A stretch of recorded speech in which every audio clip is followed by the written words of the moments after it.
Friends, તો આજે આપણે ટ્રેન્ડિંગ ચાર્ટબોર્ડ બનાવીશું. તો ચાર્ટબોર્ડ બનાવવા માટે હંકટ લીધું છે, તેને સારી રીતે સર્વ કરી દેવાનું છે. ત્યારબાદ તેમાં મરી પાવડર, થોડું મીઠું નાખી દેવાનું છે.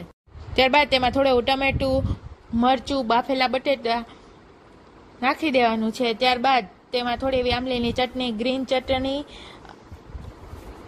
નાખી દેવાની છે. થોડી એવી સેવ અને કોથમીરથી ગાર્નિશ કરી દેવાનું છે. તો આપણું ટ્રેન્ડિંગ ચાર્ટબોર્ડ રેડી છે. જો વિડીયો પસંદ આવ્યો હોય તો વિડીયોને લાઈક કરી દેજો, શેર કરી દેજો અને ચેનલમાં નવા હોય તો પ્લીઝ ચેનલને સબસ્ક્રાઇબ કરી દેજો. તમને કેવી લાગી ચાર્ટબોર્ડની રેસીપી કોમેન્ટ બોક્સમાં જરૂર કહેજો. રોજ નવી રેસીપી જોવા માટે પીનુસ કિચનને સબસ્ક્રાઇબ કરી દેજો. મળશું નેક્સ્ટ વિડીયોમાં. ત્યાં સુધી બધાને બાય, આવજો. વિડીયો તમને કોઈ પણ કારણસર ગમ્યો હોય તો વિડીયોને પ્લીઝ લાઈક કરી દેજો, શેર કરજો અને ચેનલમાં ન હોય તો ચેનલને સબસ્ક્રાઇબ કરી દેજો. બાય, આવજો.